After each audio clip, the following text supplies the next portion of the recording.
its management, or other advertisers. This program is sponsored by Dr. Pat Basili and Transformation Talk Radio. She's the pushy broad from the Bronx, New York. Follow her voice, her straight talk is nice. She's a pushy broad from the Bronx, oh yeah. Don't be surprised if you wanna listen twice. Make decisions, find the right choice. Know yourself better, find your own voice. It's okay if you need help today, cause everybody needs a little push. From the pushy broad from the Bronx, New York.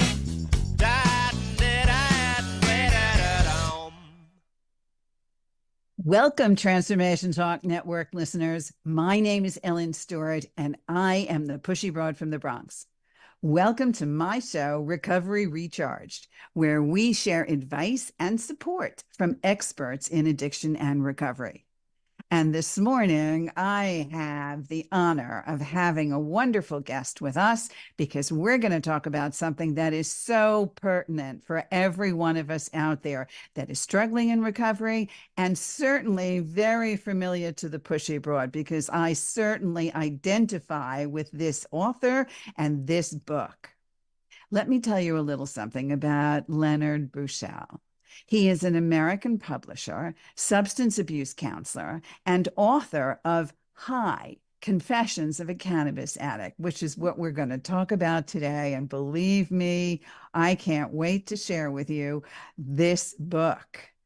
He is the co-founder of Writers in Treatment, which supports recovery in the arts, and he is the founder of Real Recovery Film Festival, including focusing on stories of addiction and recovery, with over 550 films to their credit. In 2007, Buschel partnered with Robert Downey Sr., co-founded Writers in Treatment, which assists individuals in the writing profession who are suffering from addiction to receive recommendations to reliable treatment facilities. It was a wonderful resource and continues to be. In 2009, he organized the Real Recovery Film Festival, which takes place every year in Los Angeles, Vegas, Denton, Texas, New York City, Vancouver, British Columbia, and I'm sure a plethora of other places. Buschel also created the annual Experience, Strength, and Hope Awards in Los Angeles since 2009. He is the executive producer and publisher of a weekly addiction recovery e-bulletin. And when I introduce him, he's going to tell us where to find that so you can find it yourself. And in 2021, he completed and published his memoir, High Confessions of a Cannabis Addict, about Buschel's journey from drug dealer to drug counselor. And this memoir also talks about his early life and childhood in Philadelphia. The Pushy Broad from the Bronx and Recovery Recharged is honored today and can't wait for the fun to introduce author and publisher Leonard Buschel. Good morning, Leonard. How are you? Good morning, Ellen. I'm very well, thank you. How are you? I'm good. Thank you so much. All right. So I want to get into this right away because the most interesting thing to me is that this book is so much fun, and I laughed until I cried.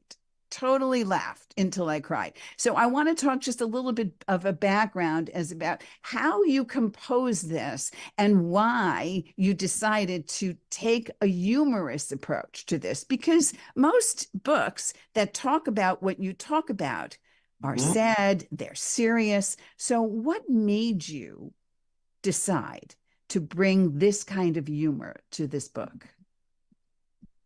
Well, I think I was maybe born funny. Although, like I said, I'm not a funny person, but I say funny things. And I have to credit the pandemic with actually getting me to finish the book, because I had been keeping notes and writing essays and things for years. And I had them compiled, but they were quite scattered askew in my mind and on my desk. And when the pandemic hit, and I realized if I didn't finish it then, I never would. All right. So you decided that you would put all of these notes together. And of course, we had so much free time during the pandemic. But going back just a second, did you actually see things in this way in your experiences and everything that you've been through? Did you see it as funny, or when you look back on it, it became hysterical? At the time, was it humorous to you? Yes, yes, it was. Because I think I read a quote by Henry Miller years ago. He said, "If you live life with your heart, it's a tragedy. If you live life with your head, it's a comedy." And so, and I've heard the expression live funny. And since I'm not a musician, who I think are like gods on earth, like if you can't play music for someone, you better be able to make them laugh. Because music and humor sort of, are the most wonderful things in life, I think. So Without a the doubt. fact that I couldn't play an instrument, I figured I better make people laugh. And certainly to get through high school, either you get beat up, but not if they're laughing at you or Yeah, with you. let's talk about that. All right. You grew up in Philly. Tell us about the neighborhood. You lived in Logan, and you referred to Logan as your Brigadoon. What was that all about? Why? Well, literally, because it was like a little ghetto of some kind. On the street where I live, row houses, 50 houses in a row.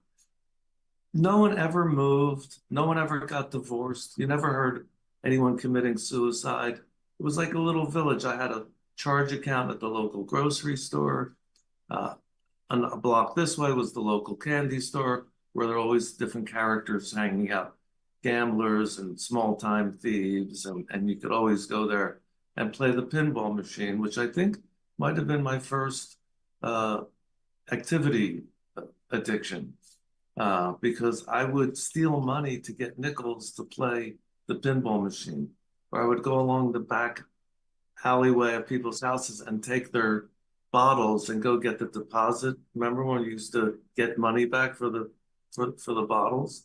And it was something I did because, growing up in the middle of the 20th century was a very special time. I think we straddle the old world and now, the new world, the technological world, the supersonic world. And back then, they still left the milk bottles on the porch in the morning, And what led me to become a news junkie, which is how I was able to start the Addiction Recovery e-bulletin, because in the morning, you'd go out in the morning and there'd be the Inquirer, the Philadelphia Inquirer, on the porch in the morning paper. And by lunchtime, you'd go to the candy store and get the Daily News, which came out around noon. And then at 4 o'clock, there's boxes of the Philadelphia Bulletin.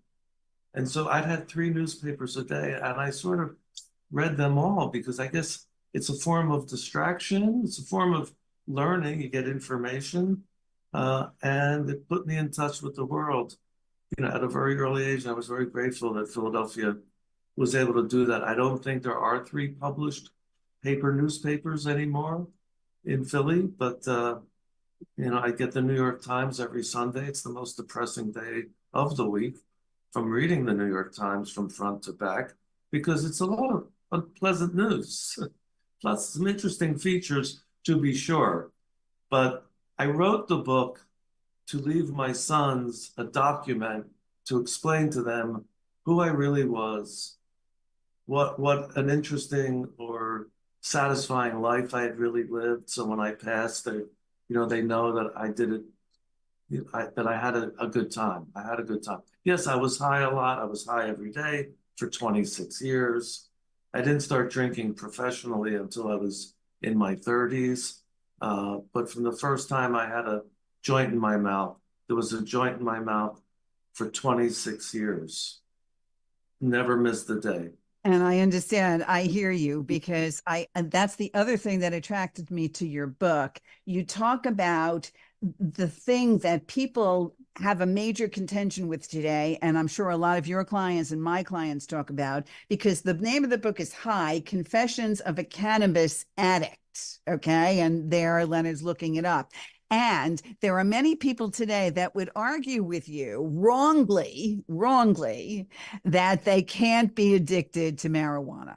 Okay. And here you are labeling it black and white. So clear that up for us. Okay. And I want to just one thing that really impressed me. There were a couple of excerpts from your book that impressed me. And I'm just going to paraphrase one because it hits home. And this is the point. From the preface of your book, you say marijuana is often called the lazy man's way to enlightenment.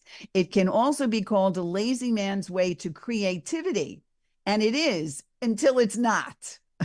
That's what you say. And if you think there can be a heaven on earth with a joint in your mouth, then it must be very good weed. No, that's not BS. Drugs wear off. Reality never does. My son often reminds me of what Timothy O'Leary said. The goal is not to get high, but to be high. Can you address that, please, and what we're talking about here and how you can be addicted to pot? Give us your views. First, I want to say I didn't know Timothy Leary was that Irish. But he did say that. And I think, so as you said, people could argue that pot isn't addictive, but they'd be wrong. But yet people still want to argue it. And that's on them. It's a great drug from time to time or at a certain age. I primarily wrote the book partially to help people who've been smoking pot for 25 or 30 years, who think they're doing it to still get high, but they're doing it because it's a habit, because it's addictive. And they're not really getting high anymore. They're just not getting sick from the lack of THC in their bloodstream, which you need to maintain a certain level to just feel normal. I don't begrudge people who smoke once a week to go to a concert or to a movie or to make love, but it's the people, the wake and bake every day. I used to take my son to school at 7:30 in the morning, and on the way home, there was always a roach in the ashtray. So that's the way I started my day. Took the kid to school, had the roach in the car, and there was always something there. 26 years getting high every day. Yes, you said from 18 to 44. And Yes. and you decided, and it's not only all of your escapades in growing up in the 50s. I know that you dealt with a very difficult childhood. You lost your father at birth, and unfortunately, was it a car accident back in 1950? Yes? No. He died in a car on his way home from the night shift at the post office. Ah, okay. And you're saying he died at birth. I was thinking usually it's the mother who dies, but in this case, no, but you were just born 3 weeks ago, right? 3 weeks.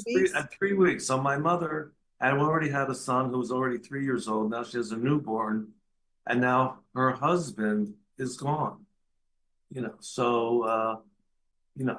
told that she went into shock, into grief, shock. There were no groups back then. There was, and she stopped breastfeeding, so I got cut off at a very early age. And I think maybe, since then I was chasing that first hit, and it was very, when your father. I never had a father.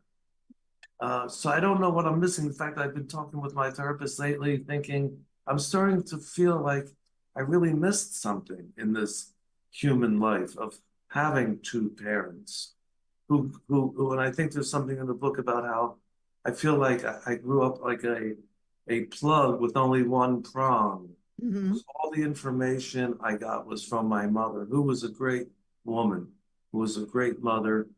But all my information, all my teachings came from my mother, and I never had a father to challenge me. My mother never had a catch with me. Lucky I had an older brother who could somehow fill in for, a bit of a role model. Right. And that brother, Bruce, yes, Bruce who was only Bruce Buschel, who was only 3 years older than you, did what he could, but you spent a lot of time in early addiction. You talked about doing some gambling and hanging out at a candy store, right? Named I Cooper's. So you was had a lot of guys there that were took you in my and taught surrogate you ways. fathers. Were my surrogate fathers, yes. And I did Mhm. start gambling at an early age just to be part of the crowd. And then gambling can become addictive. And gambling is not about winning, it's about heightened emotions. You can become addicted to losing too. You think it's like, I want to win. I just want to be what they call in action, out of myself, in action. I've always said the most Zen-like thing you can do is bet $100 on a horse at a racetrack. And from the moment the horse leaves the gate, you're not thinking of mortality, of sex, of your chores, or your responsibilities. You're watching the colors on the jockey's jersey, for the minute and a half, whatever it takes, however long the race is. But getting back to the addictiveness of marijuana, when I was 20 years old, I was in college. True, it was a community college in Philadelphia because that's, you either went to Temple, Penn State. I never could get into Penn. I didn't have the IQ to get into Penn, or you got into Philadelphia Community College. And at the beginning of my first year, I was addicted to hashish.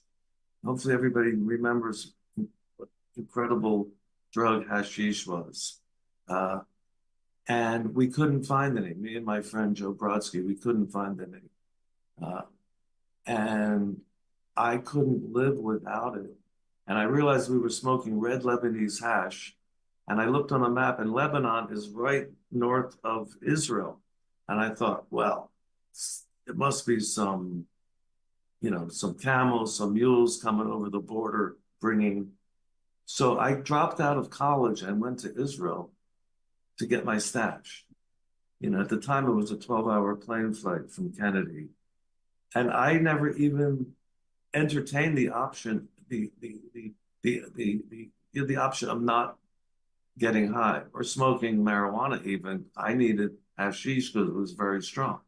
And I went to Israel with a friend and smuggled back a pound and a half of hashish. Our family thought we were going to discover our roots, Israel.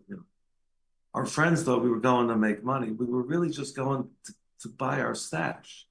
In AA, it's called going to any lengths. Exactly. And that's exactly what you talk about in the book, that entire Israeli escapade and what happens and how terrifying it is and how funny you make it. So that is certainly something that people will want to look at. That entire, it was an innocent I Spy espionage escapade that really could have landed you in very big trouble, and the person that you were with as well. So that's something that somebody really has to catch in the book. I love that expression, nervous laughter. Yes, yes. Yeah. But I know what it's like, especially back then. I mean, it was that time that Leonardo DiCaprio described in Catch Me If You Can, that very amazing, where air travel was luxurious, where the whole idea of traveling all over was an amazing thing, and nobody looked as well as they look now. None of this stuff was really being looked at, but it was still a very, very scary thing. And I know how it was for me when I was doing things, not to your extent, but we took lots of chances, didn't we? Lots of big chances. Who knew? Yes. I know. And I know you started. Was it risky behavior or was it courageous? Yeah. I like to think it's a little bit of both. Okay? Lots of guts and no brains. Right. Well, no regard for any potential consequences. Exactly. No matter what. Denial. Exactly. And that's what it actually says in the American Society of Addiction Medicine. It says that when we are going after that, like you decided to go, so many miles for hash in Israel, you had no thought to anything else, no morals, no ethics, nothing. And that's what happens when we're in the throes of addiction. And for you, you started early, but I want you to be able to relate, because when you decided to get high and when you also decided that your first profession should be a drug dealer, tell us how old you were and that story about that involves Cy Schultz. Will you tell us briefly that story? Well, I think I was in my senior year of high school, and for a time it seemed like I was only going to sell pot and football pools because school was boring. Uh, and it gave me something to do, the drug dealing. I liked having appointments and meetings and I carried my first, half pound of marijuana in those little velvet bags that you carry your bar mitzvah yarmulke and your talis in, and it felt very religious, spiritual to me. And someone asked, well, at first I was getting high on my own. And then someone said, "Hey, do you have any extra?" And I said, "No, but I'll get some." And the first time and so it happened naturally. It was like maybe I was a born businessman, or it just happened. And I was doing someone a favor. You do get on people's good sides when you give them something that makes them happy temporarily, but it does make them happy at the time. And it was just something, and I liked having money in my pocket. I liked being able to, like I said, play the pinball machine, go to the racetrack, gamble, go to films, go to Broadway musicals if I needed to go, which I did need to go a lot, as it states in the book. So you decided, I know your love of cinema, your love of movies, because that's also how you passed your time. You had a lot of extra time. You were a latchkey kid because mom was working, supporting two young boys, of course. And then you decided that if you could buy drugs for someone else and make a buck on it, like, wow, this was a major revelation. Let me do something and let me start to deal. And that's what you did for a very long time.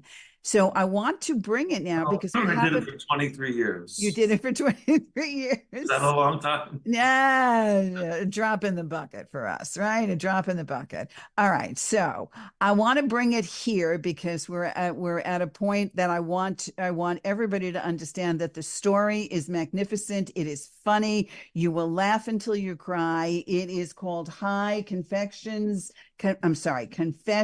of a Cannabis Addict, Leonard Buschel. So hold up the book. You can find it on Amazon, but let's talk a little bit about what you want people to know. What's the main message and takeaway that you want readers to gain from this book? What do you want them to know?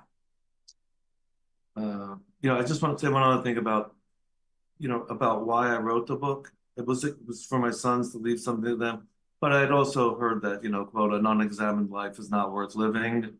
And I changed it to "an undocumented life only exists in the ether."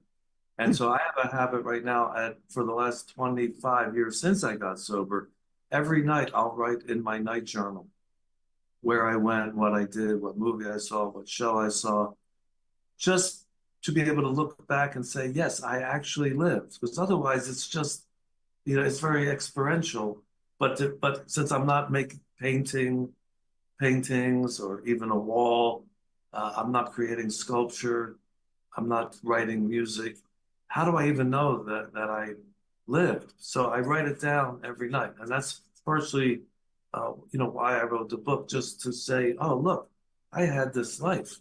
And if I can write a memoir or autobiography, anybody can. It just takes, a little chutzpah or a little patience.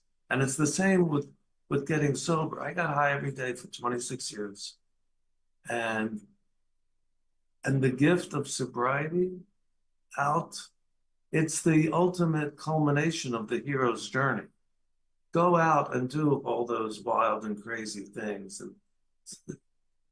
And then you stop, and then what you're confronted with is, like you said earlier, you can't come down from reality, which is like performing tightrope walk without a net. So you stay very alert. You stay alert when you're a drug dealer because you're always afraid of being arrested. But when you're not high on anything and you don't have, and I want to just quote something that our lovely James Baldwin said.